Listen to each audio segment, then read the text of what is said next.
Hello students, I am your science teacher. Hope you all are fine. Now we will start our new chapter, chapter 8, force, work and energy. So students, in this chapter we shall learn about the what is force, what is work and what is energy. Now students, let us start our chapter. Force, work and energy, chapter 8, get a start. Name the activities of day-to-day life where force is applied. Now students, you write there some activities in which you force is applied. Now student, आप force किस में लगाते हैं? किसी भी चीज को push करने के लिए तो नाउ ओपन द डोर, उसमें आप क्या लगाते हैं? फोर्स लगाते हैं।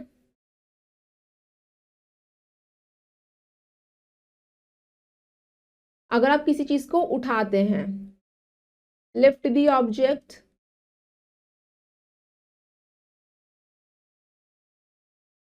या आप क्या करवाते हैं? किसी भी चीज को मूव करवाते हैं, जैसे पुशिंग द कार। या आप फोर्स किस में लगाते हैं? Writing on paper.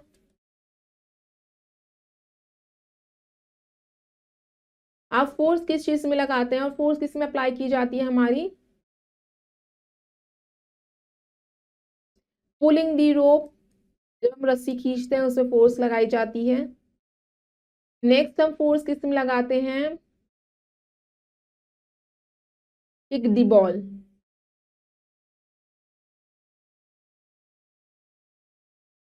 Now student, let's start the chapter. A force is a push or pull force given an object the energy to move, stop moving or change the direction. When we write with pen, we exert a force. When we pedal our bicycle, blow our nose, turn on a tap, we are exerting force on other objects. We will never be able to move without exerting a force on things. Force किसी भी चीज में हम push करते हैं या पुल करते हैं, फोर्स जो होता है ऑब्जेक्ट में एनर्जी देता है जिससे वो मूव कर पाती है। हम चलते हुए ऑब्जेक्ट को रोक सकते हैं, फोर्स लगा के उसकी डायरेक्शन को चेंज कर सकते हैं। आप लिखते हैं, उसमें फोर्स लगती है। बाइसाइकिल में पेडल मारते हैं, आप नोज के थ्रू ब्लो करते हैं, टैप को टर्न ऑन करते हैं, सब चीज़ों में फोर्स अप्लाई की जाती है। बच्चों, कोई भी चीज़ मूव नहीं कर पाती बिना फोर्स के। Now student, let's see force and it's effects. Force is the push or pull applied by an object on another. The effect of force are as follows. Force का मतलब होता है ऑब्जेक्ट को पुश करना या पुल करना। बच्चों, इफेक्ट्स क्या होते हैं फोर्स के? Now let's see. It can start or stop the movement of an object. इससे हम ऑब्जेक्ट की मूवमेंट को शुरू या रोक सकते हैं। It can damage the path or speed of a moving object. इससे हम स्पीड भी इंक्रीज या डिक्रीज कर सकते हैं। It can change the shape और साइज ऑफ एन ऑब्जेक्ट। हम ऑब्जेक्ट के शेप और साइज को भी चेंज कर सकते हैं। Now next is type of forces. Forces can broadly classified into two categories. Forces को हमने टू कैटेगरीज में डिवाइड करा है. First is contact force, second is non contact force. Now let's see contact force. Contact force happens when two objects come into contact with each other. There are various type of contact forces such as frictional force, elastic force, muscular force, etc. Let us learn about these forces. जब हमारी दो objects आपस में contact में होते हैं तब उन पे फोर्स लगाई जाती है, उसे हम कांटेक्ट फोर्स कहते हैं. Frictional force, elastic force and muscular force इसके एग्जांपल्स है. नाउ स्टूडेंट्स, उसके बारे में हम पढ़ते हैं. Frictional force or friction. Friction is a force which opposes the motion of a moving body. It is produced when two objects rub against each other. It slows down the moving body and finally stops it. Rough surface produce more friction than the smooth ones. Friction एक ऐसी force होती है जो motion को oppose करती है, उस object को रोकती है. बच्चों, जब दो ऑब्जेक्ट्स एक दूसरे के ऊपर रब किए जाते हैं तब बॉडी जो मूव कर देती है धीरे धीरे मूव करना स्टार्ट करती है. बच्चों, रफ सरफेस पे ज्यादा फ्रिक्शन होता है, स्मूथ सरफेस पे कम फ्रिक्शन होता है. Now, applications of frictions in everyday life. Frictions is involved in our day-to-day activities. Now, look at the first point. Friction between the lid of a pencil and the paper help us to write. Friction also help us to erase pencil marks from paper using an eraser. If there were no friction between the pencil and the paper, it would be keep slipping and we will not be able to write or draw anything. बच्चों, जो आप लिखते हैं paper के ऊपर pencil से, pencil के lead के ऊपर और पेपर के बीच में फ्रिक्शन होता है. आप इरेजर से कुछ भी रब करते हैं तो उनके बीच में भी फ्रिक्शन होता है. अगर फ्रिक्शन नहीं होगा तो आप उसके ऊपर कुछ भी ड्रॉ नहीं कर पाएंगे, कुछ भी चीज नहीं लिख पाएंगे. Now the friction between the tyre of vehicles and the road help them move forward. जो बच्चों आपके व्हीकल्स के टायर होते हैं और सड़क के बीच में भी फ्रिक्शन होता है, तभी आपके व्हीकल्स मूव कर पाते हैं। Friction between the hands and the object help us to hold an object easily. आप किसी भी चीज को पकड़ पाते हैं फ्रिक्शन की वजह से ही। Friction between the sole of the shoes and the ground make it possible for us to walk. Friction also prevent us from slipping while walking. Friction बच्चों आपके शूज के सोल के बीच में और रोड के बीच में होता है, तभी आप चल पाते हैं। अगर फ्रिक्शन नहीं होगा तो आप स्लिप करेंगे। Now student, next is difficulty caused by friction. Look at the first point. Friction can cause difficulty in sliding a heavy box across the floor. Now students, जो आपका डिफिकल्टी होती है एक भारी बॉक्स को स्लाइड करने में, वो किस वजह से होती है? क्योंकि फ्रिक्शन होता है फ्लोर और बॉक्स के बीच में। Friction causes wear and tear of some object. Example, a pencil hit the soles of our shoes and the parts of machines. Friction बच्चों कुछ ऑब्जेक्ट्स को वियर और टीयर भी कर देता है। आपने देखा होगा पेंसिल लीड टूट जाती है, शूज के सोल होते हैं या मशीन्स के पार्ट जो खराब हो जाते हैं। Friction also produce noise between moving parts. If the noise caused by friction is very loud, it can harm our ears. Friction बच्चों नॉइज भी प्रोड्यूस करती है। आपने देखा होगा कोई जो आपको आवाजें सुनाई देती हैं, किसी भी चीज जब मूव करती है वो फ्रिक्शन की साउंड ही होती है। Now student, next is muscular force. Muscular force happens when we push or pull something using our muscles. Kicking a football, hitting a ball with a bat, opening a door etcetera are the examples of muscular force.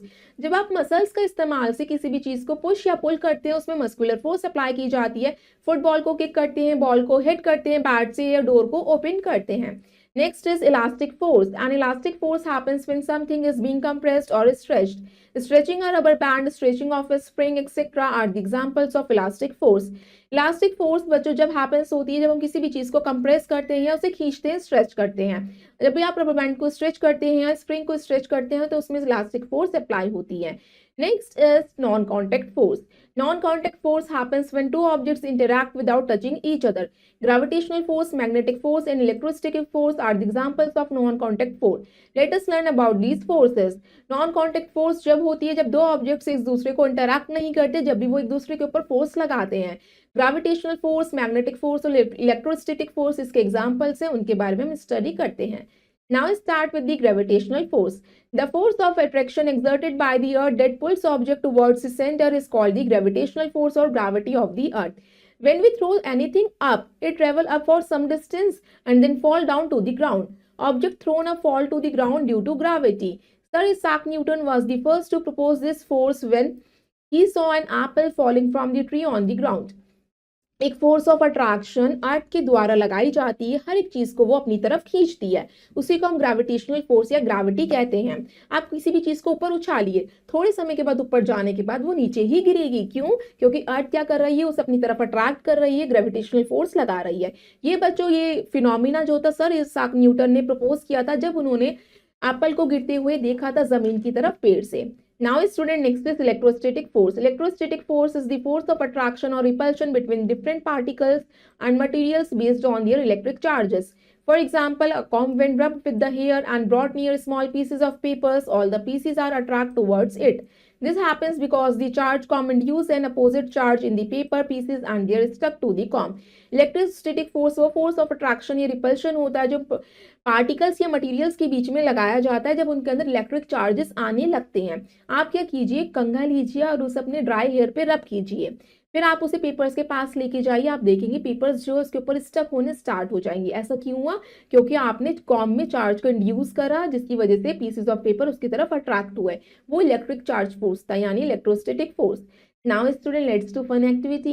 Rub a plastic comb on your hair for some time, then bring the comb near the small bits of paper. You will observe that the bits of paper get attracted to the comb and fly towards it. The reason behind this that when you rub the comb on your hair, it acquires an electric charge. This charge exerts as electrostatic force and causes the bits of paper to move towards the comb. ये वाली activity में आप क्या कर सकते हैं, com को रब कर सकते हैं हेयर पे और उसे बिट्स ऑफ पेपर के पास लेके जाएंगे। पेपर जो है कॉम की तरफ अट्रैक्ट करेंगे इलेक्ट्रोस्टैटिक फोर्स की वजह से, क्योंकि उसके अंदर चार्ज इंड्यूस हो चुका है। Next is magnetic force. When we bring a magnet close to the metallic object such as a clip or a coin or to another magnet, it sticks to them. This force of attraction exerted by a magnet on metals like iron, nickel and cobalt is known as magnetic force. Magnetic force is used to separate iron from garbage dumps. आप क्या करिए, magnet को किसी भी metallic object के पास लेके जाएंगे, clip के पास या कॉइन के पास या दूसरे मैग्नेट के पास लेके जाएंगे, तो वो दोनों आपस में स्टिक हो जाएंगी। क्यों स्टिक हो जाती है? मैग्नेटिक फोर्स की वजह से, क्योंकि मैग्नेट क्या करती है, मैग्नेटिज्म को एक्सर्ट करती है और मेटल्स को जैसे कि आयरन, निकल, कोबाल्ट को अपनी तरफ अट्रैक्ट करती है। मैग्नेटिक फोर्स को इस्तेमाल किया जाता है गार्बेज ड्रम्स में से आयरन को अलग करने के लिए। Now students become a champ, right the force when acting. An apple falls off a tree. Gravitational force.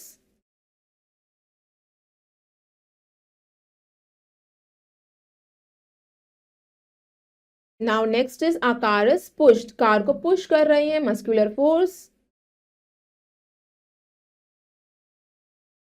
A tap is turned on. tap को turn किया जा on किया जा रहा है, frictional force. Next is a child skate in the ring. इसमें भी frictional force. Now student, next topic is work. Suppose you wish to move a ball by pushing it. You apply a lot of force on it, but even after many hours, it does not move even a bit from its place. You will feel tired and think you have done a lot of work on the wall, but in terms of science, you have not done any work. In science, work is said to be done only if force applied to a body moves in it in the direction of force. Some examples of work done are moving table, kicking a ball, picking up a pan from the table and keeping it on the shelf, etc. Work क्या होता है? आप कोशिश करिए कि आप क्या कर रहे हैं, मूव करवाना चाह रहे हैं वॉल को पुश करके। आपने बहुत सारा फोर्स अप्लाई करा, कई घंटों तक आपने वॉल को पुश करने की कोशिश करी, मगर वॉल जो है बिल्कुल भी अपने प्लेस से नहीं ली। तो आप थक भी चुके हैं, आपने सोचा कि आपने तो बहुत काम करा, इस वॉल को पुश करा है, मगर साइंस की टर्म्स में आपने कोई काम नहीं करा। साइंस कहता है काम तभी होता है जब हमारी फोर्स अप्लाई की जाती है किसी बॉडी पे और वो बॉडी मूव करती है अपनी प्लेस से, तभी वर्क को माना जाता है। यानी आप टेबल को मूव करवाइए, वो मूव कर रही है तो मतलब आपने काम करा है। बॉल को आपने किक करा, उसने अपने प्लेस को चेंज करा, आपने काम करा है। आपने पेन को पिक करके उसे टेबल पे रखा तो आपने वर्क करा है। Now student, next is energy. Energy is the ability to do work. There are different forms of energy. Some of them are mechanical energy, sound energy, heat energy, light energy, electrical energy, etc. Let us learn about some of them. Energy का मतलब होता है आपके काम करने की क्षमता कितनी है, एबिलिटी कितनी है। डिफरेंट फॉर्म्स की एनर्जी होती है, मैकेनिकल एनर्जी होती है, साउंड होती है, हीट होती है, लाइट होती है, इलेक्ट्रिकल होती है। उनके बारे में हम समझेंगे। Let start with mechanical energy. This energy is due to the position or motion of an object. This energy is of two types, potential energy and kinetic energy. बच्चों, मैकेनिकल एनर्जी जो होती है मोशन की वजह से होती है, position की वजह से होती है। ये भी टू टाइप्स की होती है, potential and kinetic. Now start with the potential energy.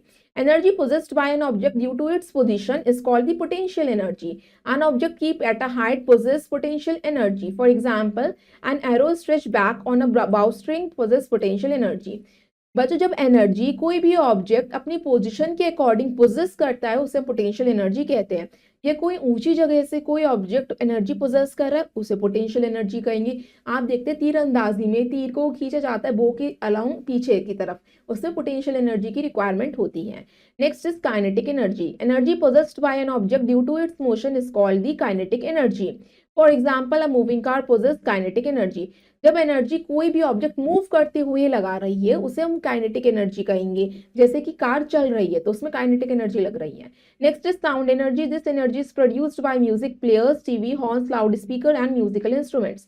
जब बच्चों एनर्जी प्रोड्यूस की जाती है किसी भी म्यूजिक प्लेयर्स से, टीवी से, लाउड स्पीकर से, वो साउंड एनर्जी होती है। Next is heat energy. Heat energy is the internal energy of an object due to its temperature, usually high temperature. We get heat energy from the sun and also by burning fuels like coal, wood, petroleum, etc. When we see something is hot, we mean it is giving out heat energy. It is caused by the movement of molecules inside the substance. Heat energy बच्चों internal energy होती है किसी भी object की जब उसका temperature ज्यादा होता है। बच्चों, हीट एनर्जी सन से भी मिलती है, हमें बर्निंग फ्यूल से भी मिलती है। जैसे आप कोयले को जलाएंगे, लकड़ी को जलाएंगे तो हीट एनर्जी निकलेगी। बच्चों, जो हम कहते हैं कोई भी चीज गर्म है मतलब कि वो हीट एनर्जी हमें दे रही है। जब उसके पार्टिकल्स जो होते हैं मूव करना स्टार्ट करते हैं तो वो हीट एनर्जी रिलीज करते हैं। Now student, let's see amazing fact. Heat energy is also known as thermal energy. Heat energy को हम thermal energy भी कहते हैं. Next is light energy. Light is a kind of energy which makes things visible to us. The sun, bulb, torch, etc. are sources of light energy. Light energy की वजह से आप चीजों को देख पाते हैं. इलेक्ट्रिक बल्ब, सन, टॉर्चेस जो हैं लाइट एनर्जी का सोर्स हैं. Next is electrical energy, the energy which we use to run electrical appliances like TV, washing machine, refrigerator etcetera is called electrical energy. Electrical energy is generated in power stations. Electric energy बच्चों जिससे electrical appliances चलाए जाते हैं यानी कि TV, refrigerator, washing machine. Electric energy बच्चों power stations पे generate की जाती है. Now student let's see amazing fact. Hydro energy is the energy obtained from moving water. Dams are built over large rivers to produce electricity from the energy of the moving water. Hydro energy कैसी energy होती है जो बहते हुए पानी से obtain की जाती है. आपने देखा वो डैम्स बनाए जाते हैं नदियों के ऊपर. उससे क्या होता है पानी से इलेक्ट्रिसिटी को जनरेट किया जाता है. उसी को हम क्या कहते हैं hydro energy. Next is wind energy. The energy presenting in moving air wind is called wind energy. The energy is converted into electric energy by wind mills. जब हवा चलती है तो उससे एनर्जी मिलती है विंड एनर्जी. विंड एनर्जी को हम इलेक्ट्रिसिटी में भी यूज कर सकते हैं विंड मिल्स के थ्रू. नाउ स्टूडेंट नेक्स्ट आता है आपका solar energy. The energy obtained from the rays of the sun is called the solar energy. We also get light and the heat energy from the sun. बच्चों sun की रोशनी से जो energy मिलती है वो सोलर एनर्जी होती है. सन से हमें लाइट और हीट दोनों ही चीजें मिलती हैं. नेक्स्ट आता है आपका topic law of conservation of energy. इससे हम एनर्जी को बचा सकते हैं. The law of conservation of energy state that energy can neither be created nor be destroyed. It can be only transfer from one form to another. For example, the energy of flowing water can be converted into electrical energy, and electric energy can be transformed into light energy, heat energy, sound energy, etc. Law of conservation of energy ये कहता है कि energy को ना ही हम खत्म कर सकते हैं ना ही एनर्जी को हम बना सकते हैं. एनर्जी सिर्फ एक बॉडी से जाके दूसरी बॉडी में जाके वो फॉर्म को चेंज करती है. यानी कि बच्चों जो बहता हुआ पानी है वो एक हाइड्रो एनर्जी है, वो इलेक्ट्रिक एनर्जी में चेंज हुआ. इलेक्ट्रिक एनर्जी से बच्चों लाइट एनर्जी निकली, उसमें से गर्मी निकली, हीट एनर्जी निकली और आवाज निकली तो मतलब साउंड एनर्जी रिलीज हुई. उसने अपने फॉर्म्स को चेंज करा, ना ही वो खत्म हुआ ना ही वो बना. Now student let's see the examples. Electric energy is transformed into heat energy. आपने देखा होगा जो रूम हीटर होते हैं इलेक्ट्रिसिटी आप उस पर अप्लाई करेंगे तो इलेक्ट्रिक एनर्जी का इस्तेमाल हो रहा है, उसमें से गर्मी निकल रही है तो मतलब हीट एनर्जी में चेंज हो गई. Electric energy is transformed into mechanical energy. आपके इलेक्ट्रिक फैंस होते हैं इलेक्ट्रिसिटी पे वो वर्क करते हैं मतलब इलेक्ट्रिक एनर्जी का इस्तेमाल करते हैं वो और वो मशीन्स में जाकर मैकेनिकल एनर्जी में चेंज हो जाती हैं. Electric energy is transformed into light and heat energy. आप जो टॉर्चेस का इस्तेमाल करते हैं वो इलेक्ट्रिक एनर्जी पे वर्क करती है और वो इलेक्ट्रिक एनर्जी किस में चेंज हो जाती है लाइट एनर्जी में जब उसमें से फ्लैश लाइट निकलती है और हीट निकलती है. Now students can you tell one question. Natural elements such as air and water also apply force. Can you give some examples of the forces they exert? आपको एयर और water के कुछ forces के example देने हैं कि air भी force exert करती है और वाटर भी फोर्स एक्सर्ट करता है. Now students let's see the new word. First is friction. A force that act between two objects to either slow down or stop them. Friction एक force होती है जो दो ऑब्जेक्ट्स के बीच में लगाई जाती है ऑब्जेक्ट को रोकने के लिए या उसकी स्पीड को कम करने के लिए. Gravitational force a force that pools everything towards the centre of the earth. Gravitational force एक ऐसी फोर्स होती है जो अर्थ जो है अपने सेंटर से लगाता है चीजों को अट्रैक्ट करने के लिए. Next is energy. The ability to do work करने की एबिलिटी यानी क्षमता को हम एनर्जी कहते हैं. Kinetic energy the energy possessed bye a moving object. कोई भी एनर्जी पोजेस हो रही है चलते हुए ऑब्जेक्ट है उसे हम काइनेटिक एनर्जी कहते हैं. Potential energy the energy that an object has due to its position और stored energy.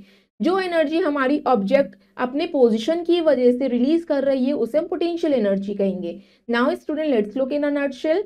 Friction is a force which oppose the motion of a moving body.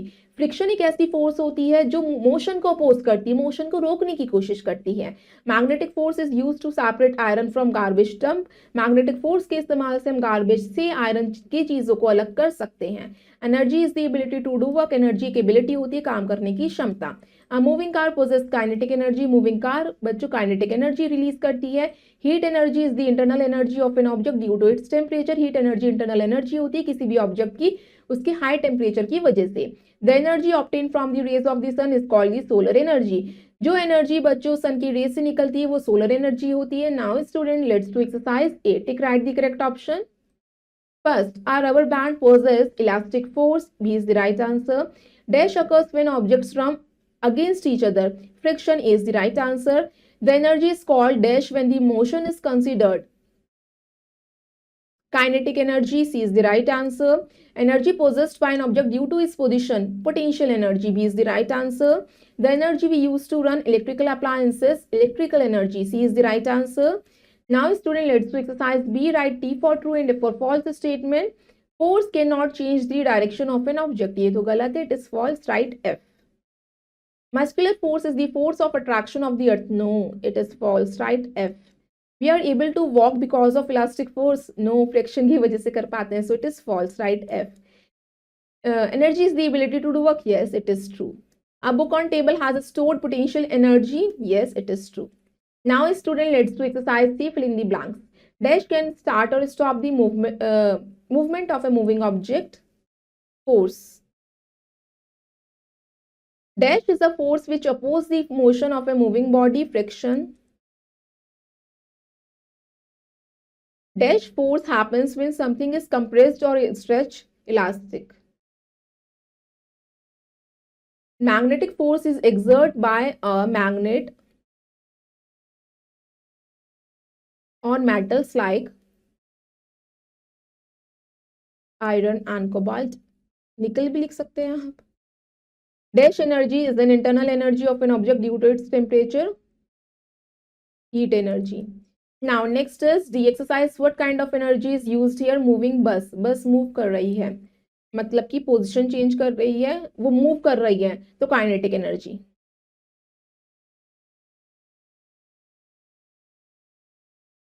Lighted bulb, इसमें electrical energy.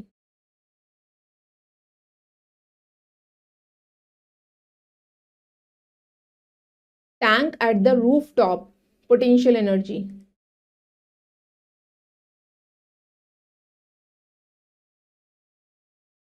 Magnet, magnetic energy.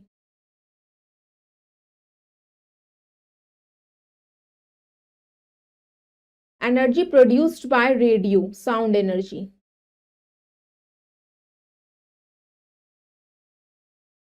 Now students, rest of the exercise you will do yourself. I hope you all students have understood this chapter. Thank you and have a nice day.